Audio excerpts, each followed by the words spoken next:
Hey, what's up, 180 Fit Tribe? Welcome to 180 Fit on podcast and GoGen 180 Fit on YouTube. My name is Jen Plykin. If we're not met, I hope that we get to meet soon. Today, I'm going to be covering part number 2 in our Eliminating Bad Habits series. And we're going through each stage separately. So I give it enough time to offer you the detail to the extent that you actually understand it. I feel like too many times we rush over things and are just expected to believe something because someone says it. Where I want to make sure I give you real facts, real truth, and in a quick, effective, and a way that we can actually incorporate into our lives today, whether it be for ourselves or to help somebody else along this journey. So if we review, we have several different steps. We're going to look at 6 different steps in this series to breaking a bad habit. It works. There's a method to it, and when the method is followed, we can get those results, or we can have our loved ones can get those results. But too often we force people into trying to get into either like a recovery program or force them into trying to find open their eyes and their blinders, and that does not work. And so we really want to dig into this, and we really want to understand this, not just for ourselves, because I think we all have, let's face it, I cannot be the only one that's had bad habits she's had to break in life. I think we all have, and I think we can all learn and glean from this. So let's dig in. Let's review real quick. So we talked about, in our first one, we just talked about how that if people can really change, and yes, they can, and how it's more likely that people will change when they're not in rehab than when they are. And so that people who have that desire to actually change, that hunger and that desire, and they see it for themselves. We also looked at a couple of different stories and looked at the fact of that until someone's blinders are removed, that they will always be in that denial stage. And so that denial stage can last a long time, and the denial stage is stage 1. But the good news is we don't have to wait in stage 1. So today we're going to move into stage 2, and we're going to talk about what happens after one has their blinders come off. We use the story of David from and him and Bathsheba, and gosh, that was an interesting story, wasn't it? How he killed the soldier guy and married her, and it was Nathan who came and opened his eyes, not because he didn't say you're doing wrong, you're having bad habits. He provided the story, and at the end he was like, King David was like, oh my gosh, who is that guy? He needs to be killed. And Nathan was like, you are the man. And so we left last time with me asking you, hey, are you the man? Am I the woman? Are you the woman? We have to look at ourselves and look at our own bad habits and our own bad patterns and our own addictive ways and our own ways of being blinded with the truth that's right in front of us all the time, before we can ever help somebody else. And so I hope you really took that seriously. I did. So know that if I teach something, I'm totally down. I'm totally going to go all in and do it. So, we talked about how willpower isn't going to do it itself in this area. There's a lot more to it. So 6 stages: denial, awareness, preparation, action, maintenance, and termination. We did denial. So when someone's blinders off, and once David realized he was the man, right? Now what happens? Now where do we go? Maybe you and I realize that, hey, I'm the woman. You're the man, or you're the woman. What do we do now? The good news is we're moving up the ladder, not down. Well, I guess there's really no place down to go, is there? So better be moving up. And like I said, this I think it's important to note too, in case you didn't see the last one, that this process is not a direct up. It's a spiral. It's there's 3 steps forward, 2 steps back, right? We shouldn't place these unrealistic expectations on people that, especially coming out of something some kind of recovery or something, that they're not going to, we have to give them grace, I think, to really stumble and fall to just the trying. I think if someone's trying, we have to be there and not to abandon them when, in the midst of that. Now, if they're not willing to change, I can see that, but if they're trying, don't abandon people during their time of need. Really show up for those people.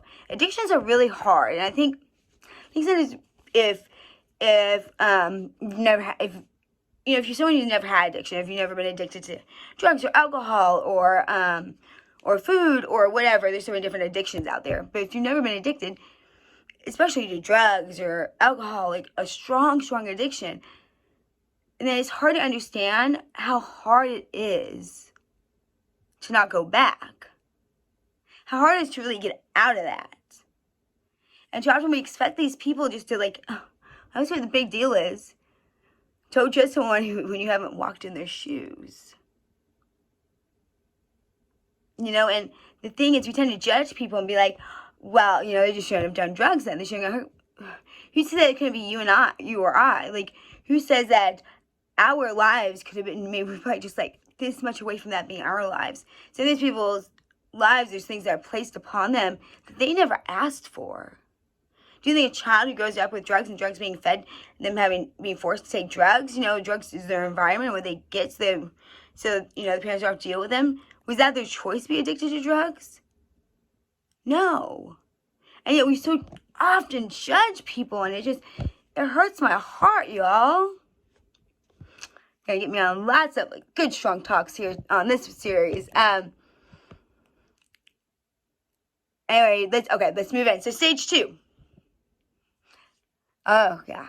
Now we go from stage 2 to stage 3. Do you remember what stage 3 is? Guess you have to wait until then to find out. Alright, so stage 2. So this is a quote I like. We are not helpless dolls. DOLLS. I can't say that word very well. We do not behave as we behave by accident. Ernest G. Beyer. Awareness is the next stage. So, okay, there's awareness. No, this saying we're changing yet. No.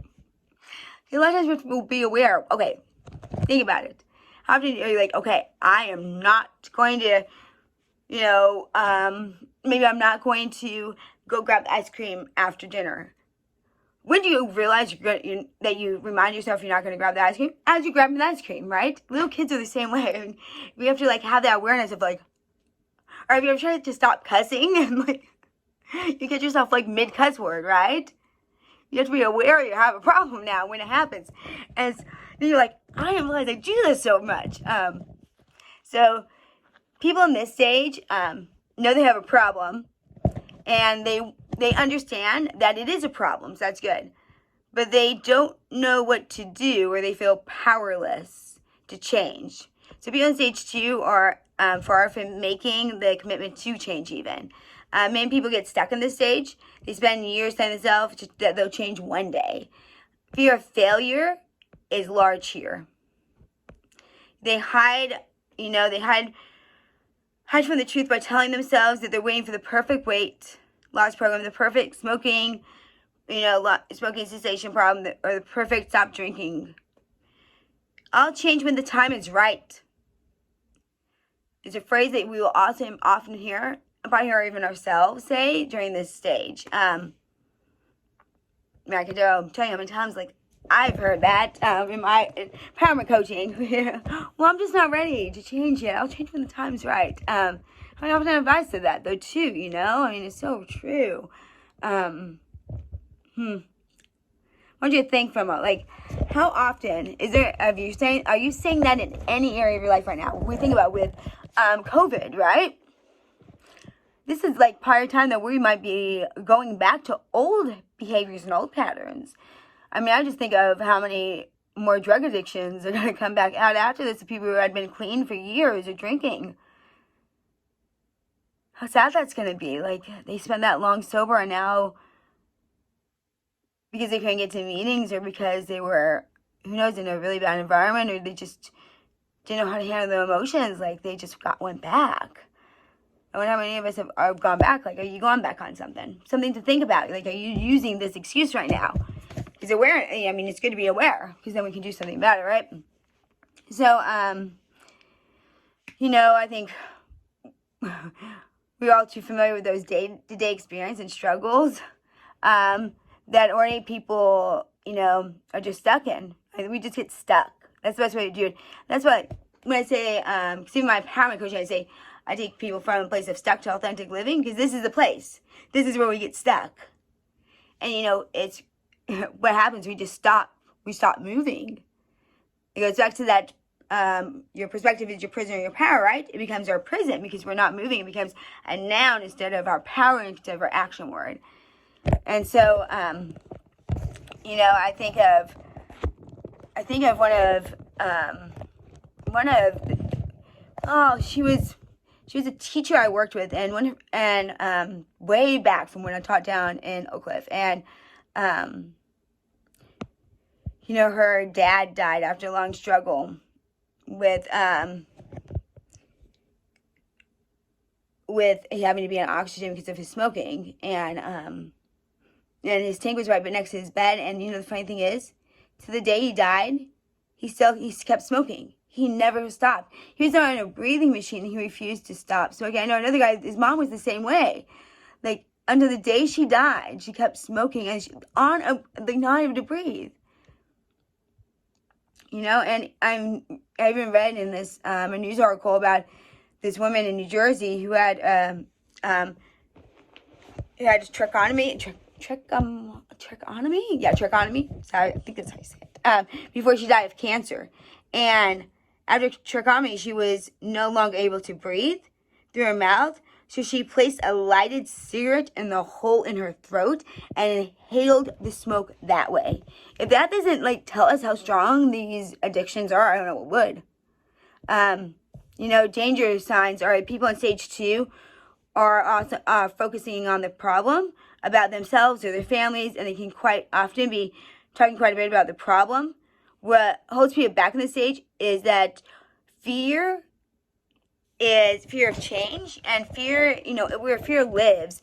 Fear is something we're gonna actually face all the time. But the problem with fear is it becomes the same thing. It's either our prison or it's our power. Fear only wins. I heard it said, it's so true. Fear only wins when we stop. As long as we keep moving forward, we're gonna beat it at some point. But even good change, even if it's good change, it threatens our security. And I dealt with this. I was so scared of so many things, even though it was better change for me, to get away from bad relationships and abusive relationships. The fear of that change and the unknown, I almost would rather stay with the knowing of being abused, which was so bizarre. When we're accustomed to something, the thought of losing it can cause panic and freeze, where no matter how much we're gaining, it's that change. I give an example of a mom who has three kids, and she's recently divorced, and she's only in her 20s, which is amazing. And she met this really good guy when I was training her, and it was so weird because I was talking to her before she ever met this guy, and it was when she met him, oh my gosh, that's everything she's been asking for, everything she's ever wanted in a guy.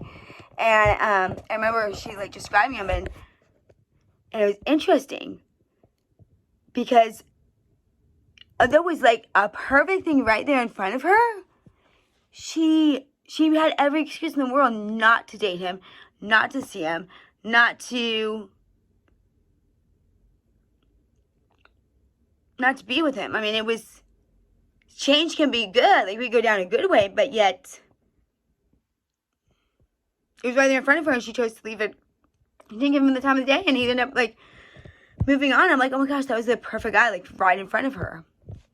And then, and I had another, oh gosh, this is a sad story. So there's another guy that I trained, and he had a couple kids, and his wife was an alcoholic, okay? And the funny thing is, he got her into rehab, and they had divorced. And you know what happened? The very next thing he did another alcoholic. He had this thing of having alcoholic after alcoholic person. Come to find out, he lived in a home where his mom was an alcoholic. Comfort. There's a reason why we repeat stuff. Even, the habits, there's a reason why we're drawn to certain things. There's underlying reasons, and we don't ever really dig down deep enough to really understand it. Until we do and discover what the patterns are and why they're there, we're never going to uncover our potential, because we're going to be held back forever. I think it's sad, because I know that I'm not the only lady who's been through abuse, and I remember reading this story. It was in one of the articles I read, and there's this lady named Olivia, and she's actually a widow. and she had some teenagers, and I think some in her early 20s, and she met this man named Chuck, and she fell in love with Chuck, okay? And Chuck was recently divorced, and he moved her, Olivia, moved to the city from, like, another part of the country, and so he was a construction worker in his late 40s. He seemed to have no trouble finding jobs, in spite of a drinking problem, though. And this was a fascinating story, because I think it really depicts what I'm trying to describe here. And so, a few months after they left town, when one of Olivia's, like, children had realized that their mom was going out with, like, this alcoholic guy, and naturally became alarmed and pleaded with her mom to, like, break off the relationship. And when Olivia refused to stop seeing the guy, her children told relatives that what was going on about it. And how about loving, like, it's hard to tell in your family, you know. But they knew it was a dangerous relationship. When the family finally confronted Olivia, she did what any experienced counselor could have easily predicted, because she was a counselor on top of it. Can you believe that? She left town with her car clothes and her new boyfriend. You know, and then the journalist went on to say he was walking to his car around that evening, when Olivia stopped her car and asked if she could talk to him. What he followed was a sad but common story of a woman with a strong man. When Olivia and Chuck got back in town, Olivia used her contacts to get him a good job. They moved to an apartment that she owned. The apartment was adjacent to the house where she had lived with her children, and she had told Chuck to pay the rent, and he was nice, and he was even nice to the children. But then he became verbally abusive. He didn't abuse her physically, thankfully, but verbal abuse still became, he can be verbally abused, and it's destructive, just so destructive. You know, he said that, you know, Olivia was born in the United States, and, and she was from Mexico, though, or her family's from Mexico, and she always told her to go back to Mexico, and would insult her. And so, you know, I think that Olivia became, like, a classic person in this stage, too. She was aware of her problem. The only bad habit was her low self-esteem, which was the thing that was keeping her in that abusive relationship. I've had that. I think sometimes we forget that a low self-esteem is a habit, and is a bad one, because we're constantly tearing ourselves down. We don't need anyone else to do it. We just do it ourselves, right? And so I think that's so important to realize. You know, every bad habit, of course, can be broken, and low self-esteem can be changed into healthy self-image, but it takes time, and it takes, like, it has to be, you know, you have to implement those things correctly. You have to do those things right. It just doesn't happen overnight. So I guess the story, just to conclude, because I want to leave you with a cliffhanger with the story, Olivia realized that her children's safety was probably at risk, and Chuck had never done anything violent, but she began to understand that she was playing with fire. And so, you know, she didn't want to lose him. She said, I love him. Why couldn't he see he was hurting me? You know, she recognized that her life was possibly in danger and would have to take her to another part of the country. She says that moving to an area of the country where she had no support would make her even more vulnerable than she was. And so he might have taken me there and decided to kill me even. To this day, I mean, Chuck hasn't threatened her or the children. And she doesn't want to ask him to leave. But she doesn't take action, which is a common problem in stage 2, right? Telling Chuck to leave. You know, until she asks him. Well, unless he leaves on his own, she's stuck at stage 2. She'll never move on. So getting unstuck. How do you get unstuck? I want to give you hope. There's hope. Even if we feel like we've been stuck forever, right? Okay, so getting unstuck. When we think about Olivia was afraid to lose the life that she had become so accustomed to. And I think we get so accustomed to things. No matter how unsatisfying it really was. And she was worrying about the problem day and night. But she had, so far, it was all that she had known, you know. And so one of the biggest dangers in this stage is to substitute worrying about a problem for working on it. I love that. Worrying about a problem for working on it. So we have prison or our power, worry or working. Notice, like, action. So if you're in a position to help someone who's in a stage 2 of the cycle, remember we had 5 points we want to keep in mind. So these are the points we always want to keep in mind when we're helping people. People at this stage, okay, need support, listening, and feedback. Don't give advice unless you're asked for it. People at this stage need to use a jolt into action. Like I use my example of my doctor, right? But this doesn't mean that you're the one who should apply the pressure. Trying to push a person to take action before they're ready is a big mistake. Pressure at this point will only make resistant change. I was that way. Like, I mean, hey, you pushed me to like fix my eating disorder. Are you kidding me? When I didn't want to, like, you know, that's why. And people can actually feed into people staying in that bad habit or that way for longer than they normally would, just because they get so much pressure on them. And remember, one of our biggest fears is failing, right? We don't want to like try to do something and we fail, and so we can't put this added pressure. There's already pressure enough on themselves to like get out of this, which can seem unbearable and like there's no way if you're really addicted. And so really try to put yourself in the other person's shoes. That's all I can say. You know, people who are stuck in stage 2 really do know better. They just forgotten what they know, if that makes sense.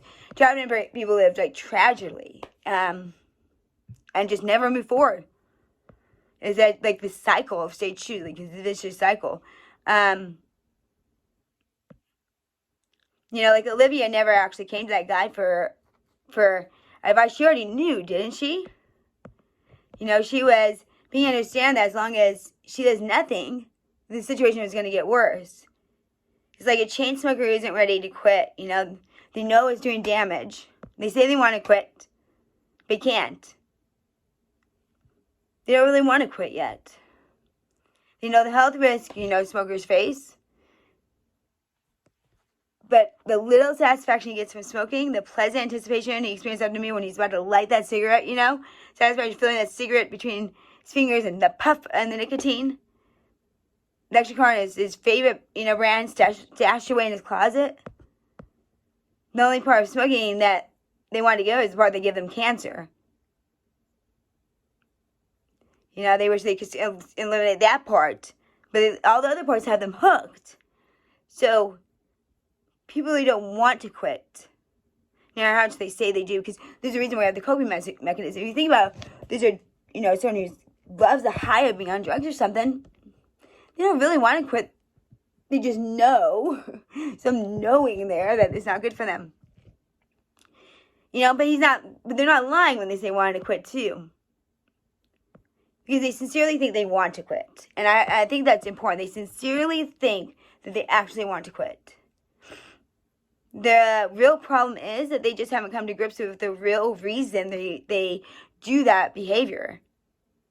That's the problem. As soon as we identify that, then we move forward. Just like eating disorders, it's not about food.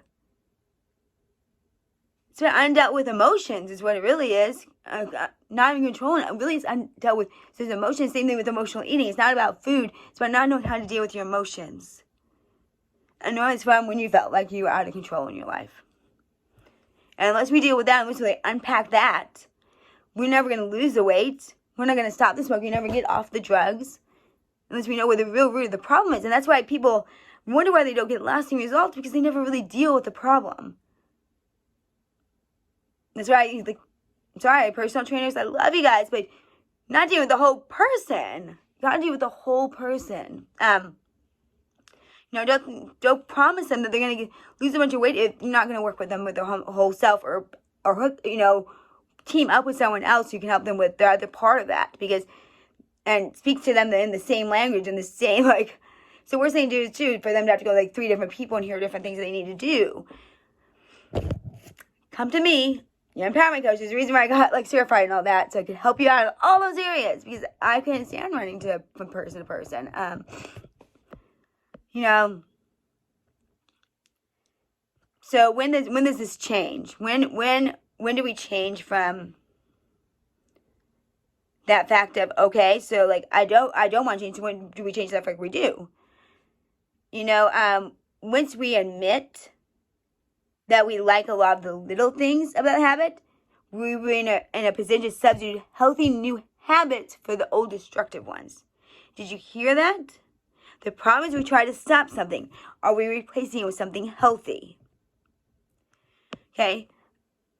But until each of us find our own truth, we find the truth, as long as we hide from it, the real reason why we do something, we shift the responsibility from, ourselves to a force that's stronger than ourselves.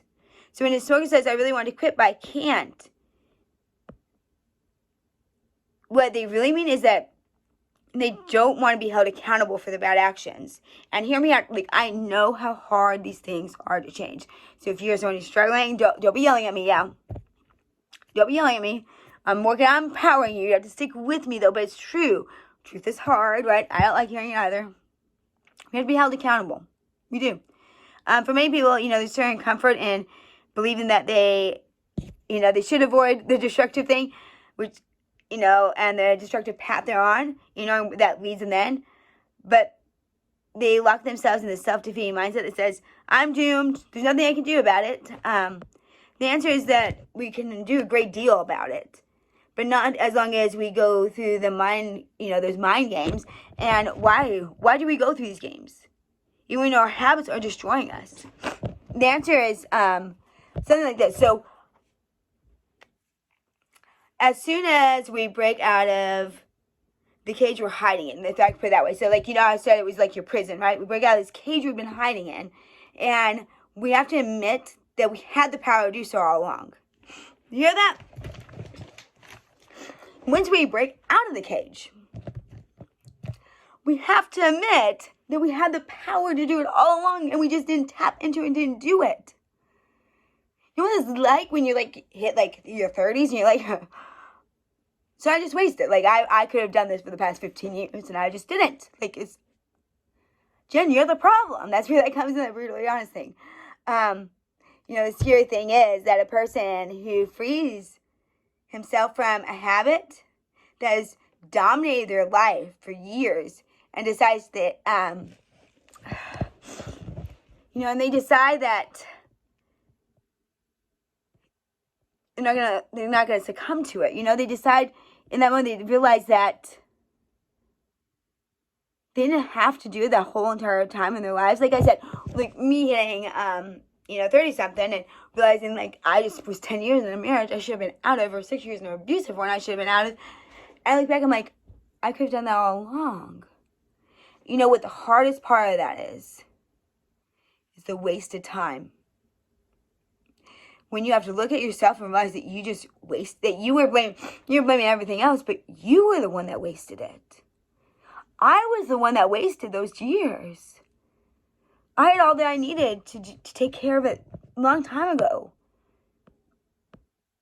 And I think that's why it's so important to know, it's never too late to turn your life around. So hear me out. If you're stuck somewhere, it's never too late. As soon as you do, you'll discover that in some way, in some moment in time, I can get really honest with you right now, none of it becomes wasted. Somehow, if we take those things and take those moments, if I take those times and I take those moments, if I take the hardest moments of my life, the things that I just didn't want to be a part of my story,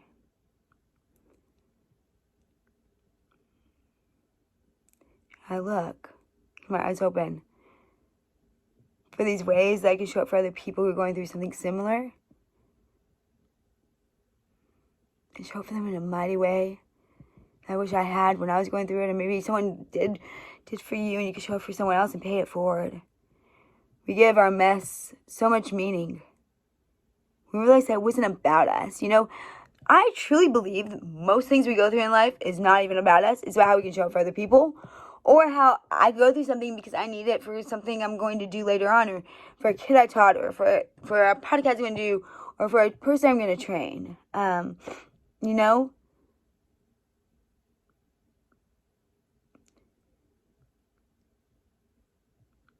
It's not wasted life unless we let it be. Now, if you decide to get to your deathbed, don't change by then. I don't know.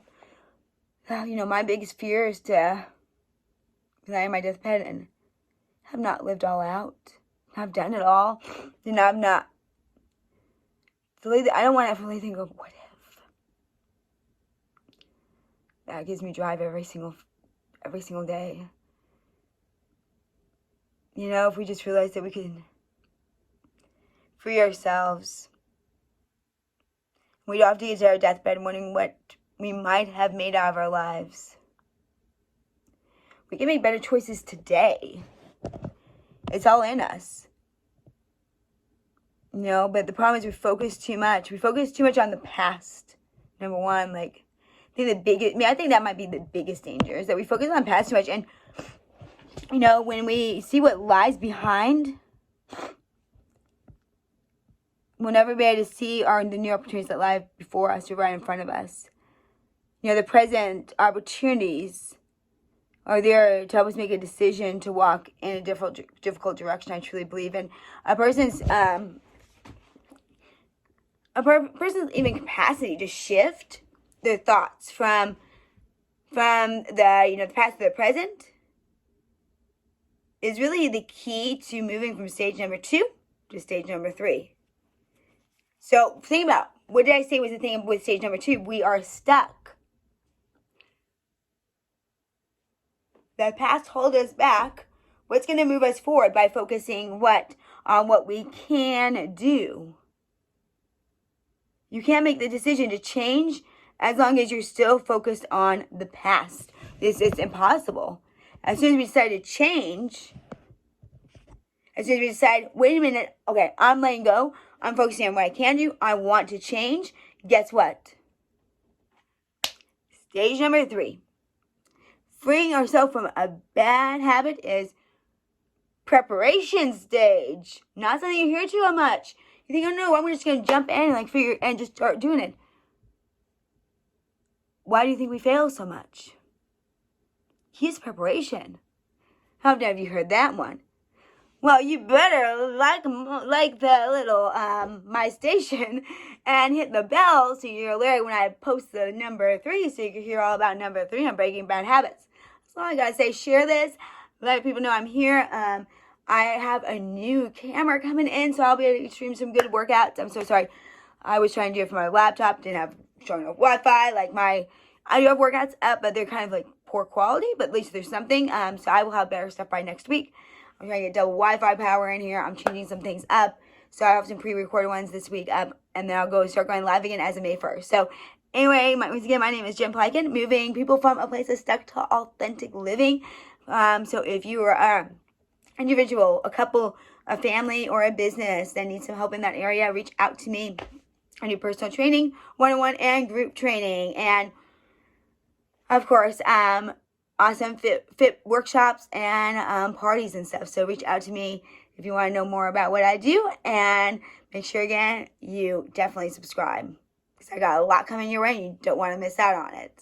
All right, till next time, y'all.